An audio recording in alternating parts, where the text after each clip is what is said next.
Bom, pessoal, então continuando aí as nossas videoaulas, agora vamos falar um pouquinho dos conectores traseiros, né, do, do gabinete. Bom, não tem muito segredo, né? O computador ele é projetado inicialmente para que não haja erro de conexão, né?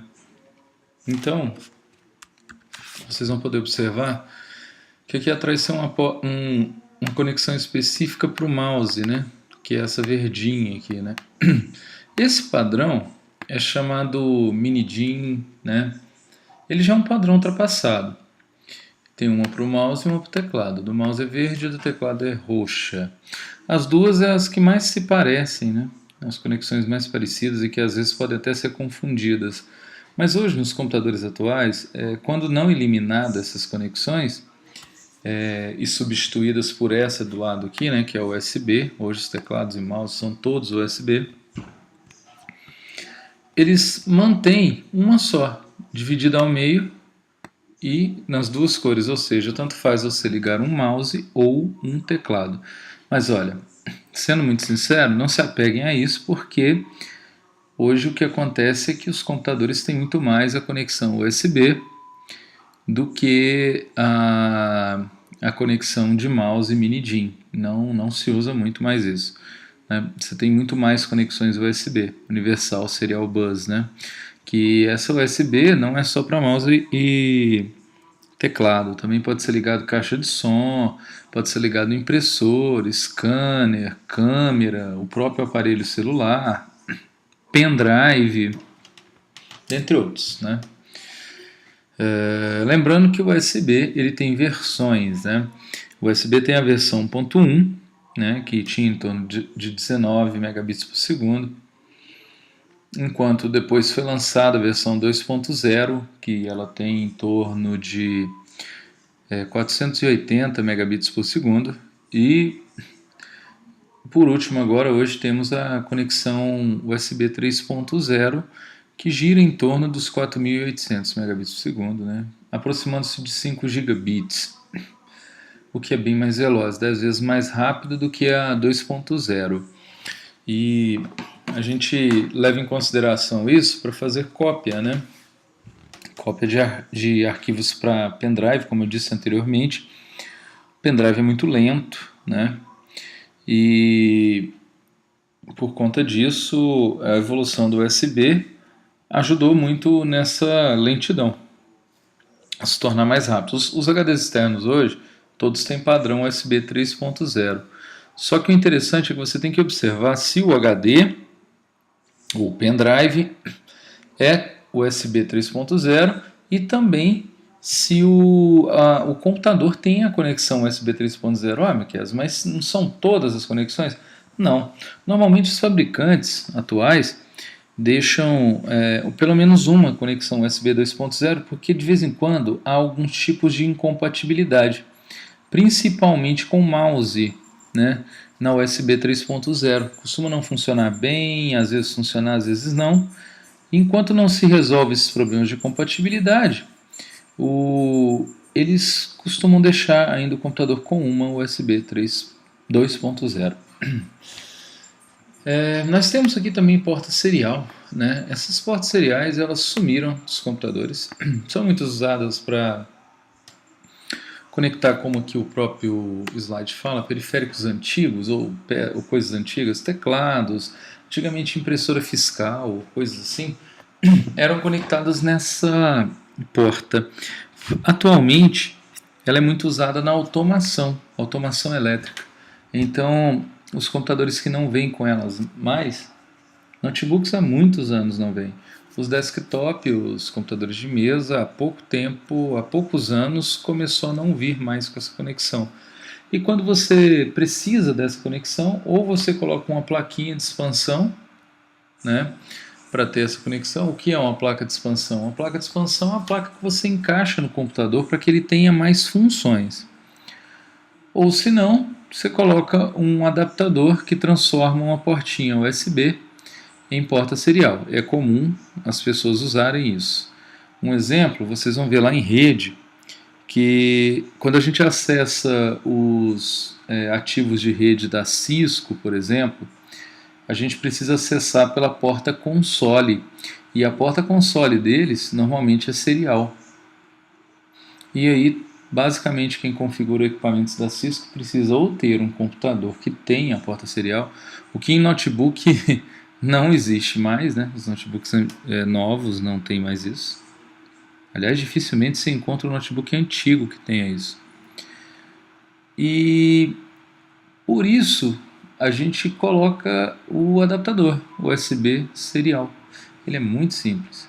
E essa porta serial também tem o nome de RS232. Então, às vezes vocês veem na internet esse nome, não é muito incomum vocês verem o nome dela de RS232, ok? Existe a porta paralela também, que ela era exclusiva para impressora, esse tipo de porta. Ela já saiu também de uso há muitos anos, tá ok? Pode ser que vocês encontrem alguma impressora muito antiga que use esse sistema, mas pelo amor de Deus, é muito antigo. Bom, outra porta que é muito antiga e que não se vê mais é essa porta aqui. Ela vinha nas placas de vídeo, placas de som, e a função dela era única, de conectar joystick. O que é joystick? É o controlador de jogos. Então você tinha que conectar ele aí, configurar, era tudo muito chato, né? E com o surgimento das portas USB, eles criaram um padrão que eles chamam de plug and play. O que seria o plug and play? É conecte e usufrua, e jogue, e funciona, entendeu? Então, por exemplo, você quando pega um pendrive e conecta na porta USB, você não precisa desligar o computador, você não precisa esperar muito tempo. Ele já é detectado e funciona. Daí o nome, plug and play. Precisou tirar? Desativa o equipamento, tira. Antigamente, quando você colocava, inclusive, fica a dica, né? Quando você colocava um dispositivo desse, o ideal era que se desligasse o computador antes de retirar. Um exemplo, mouse e teclado. Nesse padrão, o ideal é que você, quando for trocar, ou retirar, ou mexer, desligue o computador, porque ele pode ocasionar, como é alimentado constantemente, ocasionar a queima da placa-mãe. Então você pode perder uma placa-mãe por conta de uma retirada errada. Agora, com o USB, já não temos muito esse problema, até porque hoje os sistemas operacionais já têm proteções contra a extração de dispositivos USB de maneira errada, mas o ideal é que se desative ele no sistema para retirar, para evitar quaisquer problemas, né? Bom, temos aqui os conectores de som. O verdinho costuma ser a saída da caixinha de som, ou fone, você pode pôr um fone aqui também. O azul, uma entrada, que você poderia ligar um teclado, uma guitarra, né, ou coisas do tipo, um outro microfone. E o rosinha, né, ele é focado no microfone. Normalmente ele é usado para conexão de microfone. Então quando você tem um headset, um fone de ouvido, aqueles que já vêm com o microfone, eles normalmente têm as duas conexões, a verde e a rosa, que uma é do microfone e outra é do fone de ouvido. Agora, um movimento muito comum atualmente são os headsets USB, que eles são conectados somente no USB e já funcionam como microfone e também como fone de ouvido, né? Bom, temos também aqui a placa de vídeo, que está em separado aqui. Observem que ela está aqui no gabinete em um espaço separado. Esses pequenos espaços são para colocar placas de expansão. E nesse caso, a placa de vídeo está como uma placa de expansão. Mas é muito comum esse conector de vídeo aqui, ó, o VGA, observem, ele é bem diferente desse aqui. Esse aqui é um conector serial. Ele é um DB9, ele tem 9 conexões, enquanto esse aqui tem muito mais que 9. Eu não me lembro se são 19, 25, eu não me lembro. Mas ele tem muito mais que 9, porque como ele transmite imagem, é uma informação muito precisa. Então, para ter uma qualidade legal, ele precisa ter mais conexões, então não tem nada a ver uma conexão com a outra, tá ok? E costuma-se colocar essa conexão aqui, junto com as outras, então ela vem on-board, conectado à placa-mãe. É muito comum se ver isso. Agora, a ligação correta dos periféricos do computador evita problemas, né? Como vocês serão montadores de computador também, tenham sempre essa ciência. O computador não precisa agressividade e nem força para montá-lo, é mais jeito. Então, por exemplo, na placa de vídeo existe um parafuso em que você conecta e parafusa para ele ficar firme, né? Aqui nas seriais também tem, nessa do joystick também tem, na paralela. As novas até que não tem, mas muita gente fica tentando arrancar o conector sem desparafusar, sem tirar esse parafuso, o que ocasiona a quebra do conector, a quebra do próprio encaixe da placa. Então, tomem cuidado, não é brutalidade. Se você tentou colocar e ele não encaixou, é porque alguma coisa está errada. Para, rever o seu processo e tenta fazer novamente. Guiem-se também pelas cores. Em muitos casos elas ajudam, outros não. Se não for pela cor, aqui, não sei se vocês estão conseguindo observar, mas aqui tem algumas escritas bem claras, né? Bem clarinhas, né? Que está escrito microfone, está escrito fone, então, ou desenhos que são intuitivos, que ajudam a gente. Com o tempo vocês vão decorar, mas quando não tiverem certeza, tomem cuidado. Uma outra coisa comum está sendo as placas de vídeo terem um conectorzinho parecido com isso que eu estou desenhando aqui, que é o HDMI, né? O HDMI, eu vou colocar aqui no Google e mostrar para vocês essa conexão. Vou colocar assim, a placa de vídeo de HDMI. Então a gente vai ver alguns desenhos de placas, né? Vou colocar imagens aqui, de placas de vídeo que tem o conector HDMI, né? Aqui está um modelo, né, de placa, aqui está outro, né? E essa conexão aqui também, ó, essa amarelinha aqui, ela se chama DVI. Ela é uma conexão que já é melhor a qualidade do que o VGA. Eu vou abrir essa aqui, ó, que ela tem as três. Essa branquinha é a DVI, né? Essa azulzinha é a VGA. Então a DVI tem uma qualidade muito melhor que a VGA. Ela alcança qualidades como Full HD, né? Uma qualidade digital muito melhor, né? E ela é muito interessante, ela tem a mesma qualidade de imagem do HDMI, porém o HDMI, que é essa conexãozinha aqui, ó, vou abrir a outra aqui para vocês verem que está um pouco mais inclinada, dá para ver melhor. Quem tem TV em casa, né, que já seja nesses padrões novos, já usa só essa conexão de dados aqui, ó, HDMI, né? A maioria das TVs também tem um VGA. O HDMI, além de transmitir a imagem em boa qualidade, ele também transmite o som junto, né? Porque antigamente, quando você conectava o seu computador à TV por uma dessas conexões, você deveria conectar o áudio dele em separado, em um cabo separado. Hoje já não se faz assim, né? Aqui está um exemplo, por exemplo, de uma placa de alto desempenho, né? Olha o tamanho dessa placa, né? Ela é uma placa que ocupa dois slotzinhos lá, e ela tem duas conexões HDMI, duas DVI. Por quê? Você pode ligar dois monitores a essa placa. Ele expande a sua área de trabalho. Tá ok? Bom, voltando à nossa apresentação, então essas são algumas conexões básicas traseiras do computador. Mas cada computador tem características diferentes, né? Tem conexão de rede, né? Tem outras conexões, por exemplo, tem alguns computadores que eles chamam de padrão PC-TV, porque eles têm conexão de TV no próprio computador, ele tem a função de TV. Hoje, com a TV digital, está muito fácil ter isso. E se seu computador não existem receptores de TV digital, de sinal digital, que parecem um pendrive, você conecta no computador, né? Bom, fica a dica. Quem tem, basicamente não usa isso, então não se preocupem muito com isso, tá ok? Isso não é um diferencial tão grande assim para aquisição de um computador. Bom, aqui está mostrando mais alguns, né, que são os conectores de energia. Aqui dois modelos de fonte, né? Uma fonte que está num gabinete vertical, aqui normalmente seria num horizontal. Tanto faz a questão do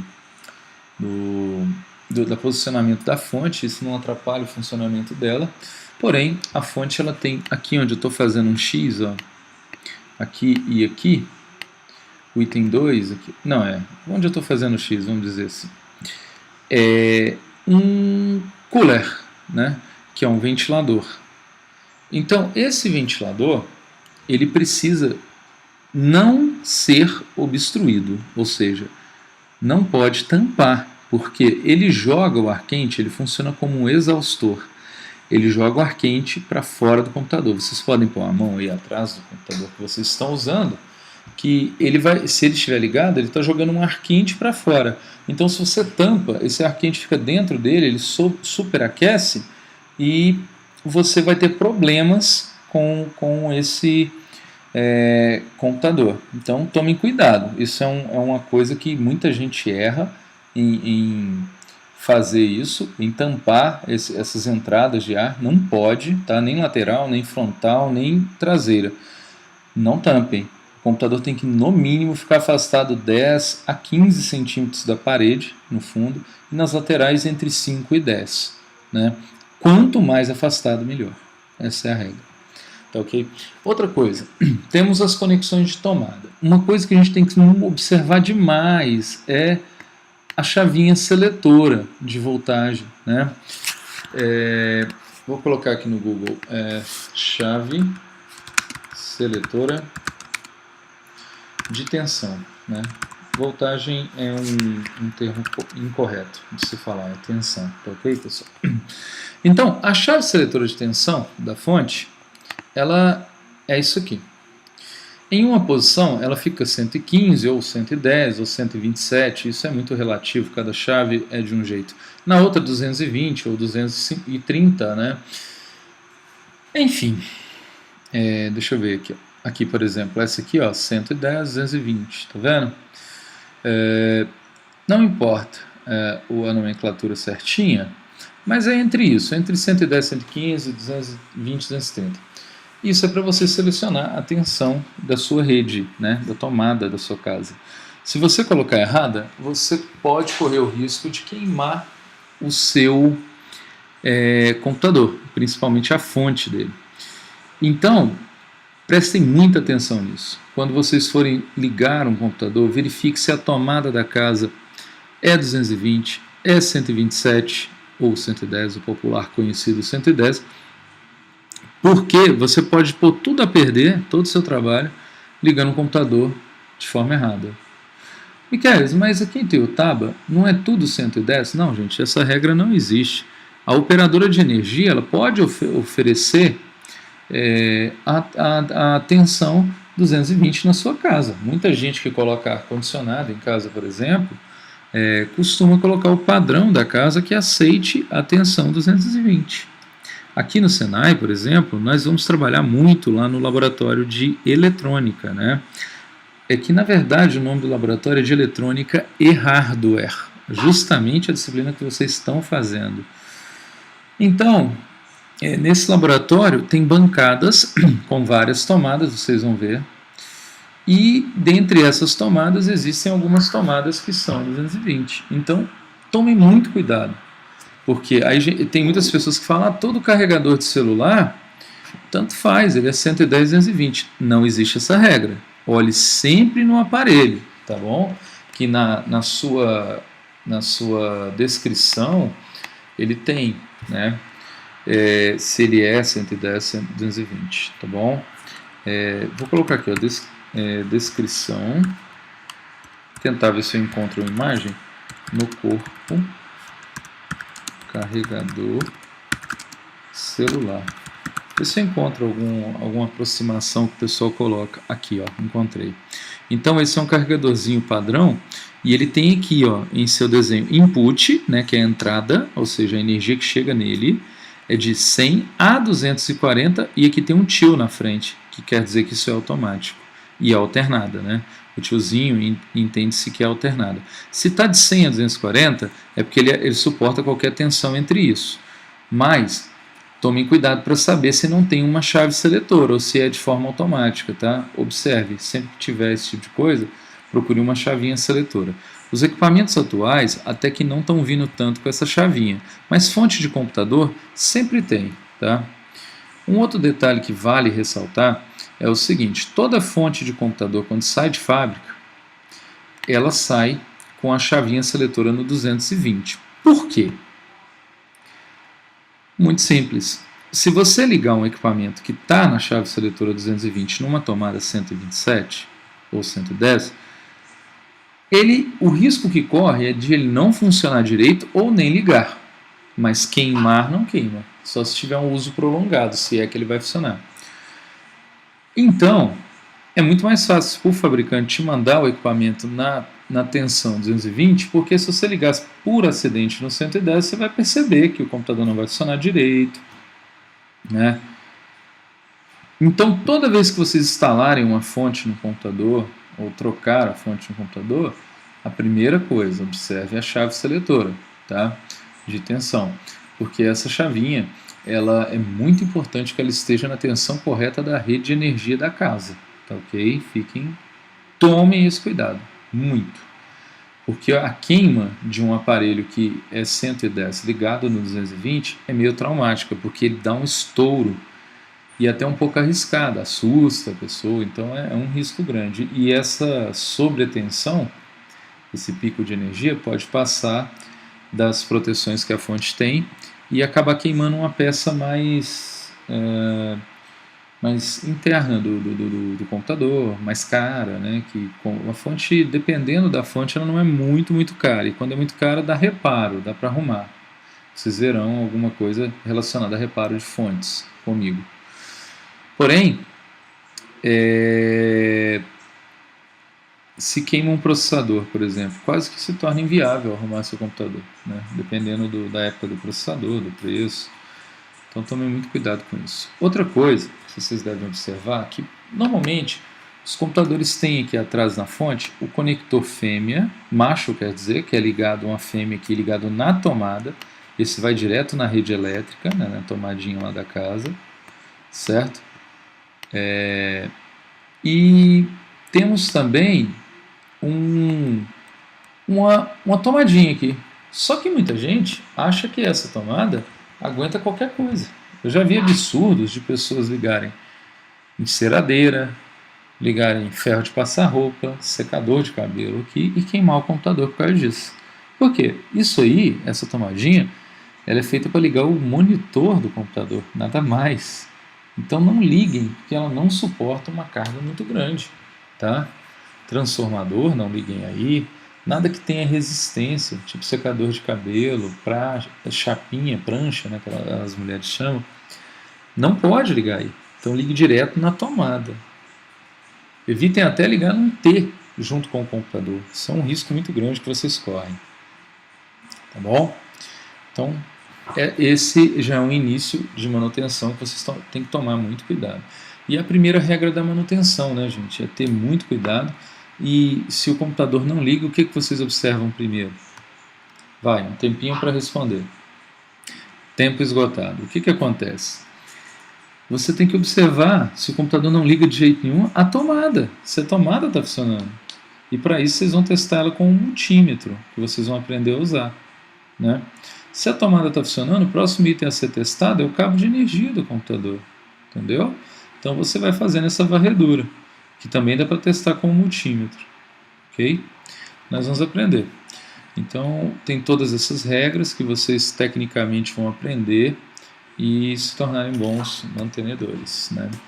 Aqui está repetindo, né, os mesmos equipamentos, as mesmas conexões, porém num outro padrão, né, no padrão AT, que ainda usava conexão de teclado, essa aqui, ó, que eu vou circular aqui, ó, essa aqui. É conexão de teclado muito antiga, é muito antiga mesmo isso aqui, você não acha mais, é impossível achar. Bom, aqui está o interior de um gabinete, né? Esse é um gabinete antigo, mas eu posso abrir ali um outro no Google para vocês verem que o padrão acaba sendo o mesmo. Normalmente a fonte está colocada aqui em cima, estrategicamente, os gabinetes mais novos já estão usando a fonte embaixo, porque eles perceberam que próximo ao que é o número 3 aqui, ó, o processador, tá? Fica tudo muito quente. E aí o que acontece? Eles aproveitavam, tiravam esse calor, passava pela fonte e saía lá atrás do computador. Só que o que eles estão fazendo? Eles estão colocando um cooler aqui para tirar o calor para fora, para a parte de trás. O computador ele tem esse ciclo, tá? O ar frio entra pela frente, passa, retira o ar quente e sai atrás, tá? Então eles perceberam que a fonte estava aquecendo mais o processador. Então os gabinetes, principalmente os de alto desempenho, eles tiraram a fonte daqui e passou para cá, fonte de alimentação. Ela fica embaixo. Bom, o primeiro é a placa-mãe. Essa placa grande que tem aqui, ó, embaixo, onde tudo é conectado a ela. Segundo, placa de vídeo. Ele está mostrando aqui, ó, uma plaquinha de vídeo, né, conectada no computador. Nós temos duas modalidades de placa de vídeo. Essa que você vê conectada é a chamada offboard, que é uma placa que não depende do computador para ela funcionar, os seus recursos de memória, os seus recursos de processamento.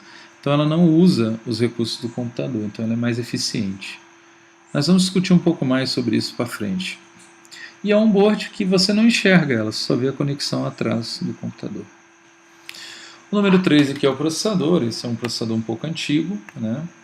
O número 4 aqui é o disco rígido, né? Que ele está aqui, ó, é o HD que eu falei para vocês anteriormente. O número 5 é o drive disquete, vocês estão vendo pela frente dele aqui, tá?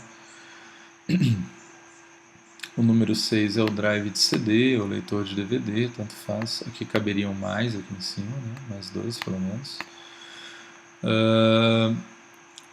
E o número 7 é a fonte de alimentação, a fonte mesmo. Deixa eu mostrar no Google aqui um gabinete mais atual, né? Vou colocar gabinete aberto aqui, devo encontrar alguma coisa muito rápido. Gabinete aberto. Então, tá aqui, quer ver? Vários gabinetes abertos, né? Bom, vamos olhar, deixa eu ver aqui. Esse aqui tá legal.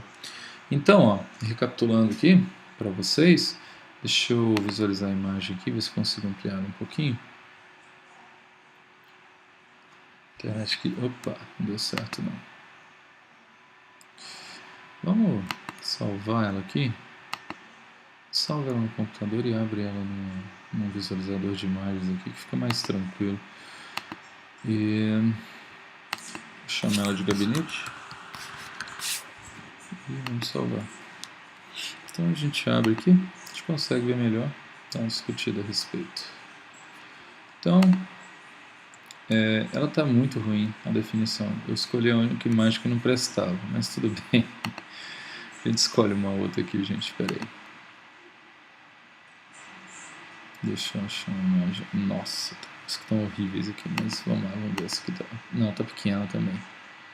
Mas enfim, essa aqui está com a qualidade um pouco melhor, dá para vocês perceberem aqui, mas não está no ângulo legal, essa aqui. Então, vocês percebem aqui que está difícil, hein? Achar uma imagem boa. Tá, esse gabinete é um gabinete muito bonito. Então aqui, ó, é um gabinete um pouco mais evoluído. Ó. Como eu disse a vocês, ele... Opa, erro. Ele é um gabinete que tem a fonte aqui embaixo, ó, aqui embaixo, né? Uma fonte grande, 850 watts, uma fonte bem potente. Aqui em cima está o cooler do processador, um enorme cooler, né? Então o processador está aqui embaixo. Os discos rígidos estão aqui, tá vendo? É uma disposição bem diferente. O leitor de DVD está aqui em cima, né, o gravador. A placa-mãe é esse cara bem grande aqui, ó. A fonte está aqui embaixo. E essa enorme aqui, ó, GTX 560 Ti, é uma placa de vídeo, que cada dia vem ficando maior, né? Então é um gabinete bem mais bonito, um gabinete Case Mod, lembra o nome que eu falei para vocês?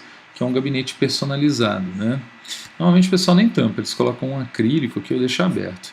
E aí vem um questionamento que eu acho até interessante que meus alunos me fazem, com relação ao gabinete aberto. É verdade que o gabinete aberto melhora o computador? Com certeza, a circulação de ar vai ficar maravilhosa.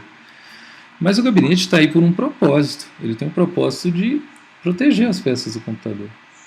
Então, você vai retirar, uma criança põe a mão, um bicho entra aí, você mesmo, por acidente, deixar algo cair dentro e pode danificar o computador. Então, todo gabinete é projetado para funcionar bem fechado. Então, mantenha ele fechado. Só se for um caso de ser só você tem uma segurança maior, você pode deixá-lo aberto, não tem problema. Bom, aqui está falando um pouco mais, né, da parte traseira do gabinete, né. O gabinete ele tem espaço para colocar bastante ventiladores, né. Aqui esse aqui tem dois aqui atrás, por exemplo. Tem um aqui, um aqui. Aí esse aqui é da fonte, tá? Padrão da fonte. Toda fonte tem ventilador. Aqui tem um, aqui tem espaço para mais um, tá certo?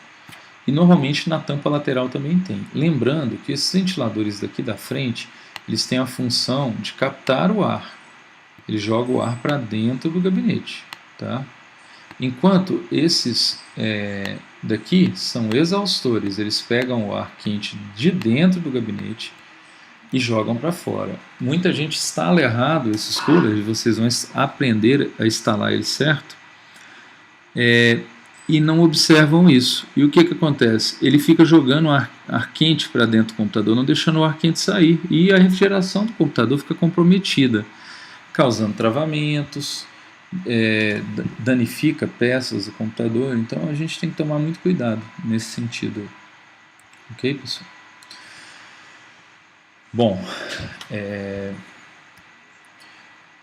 Bom, eu vou finalizar essa videoaula e volto falando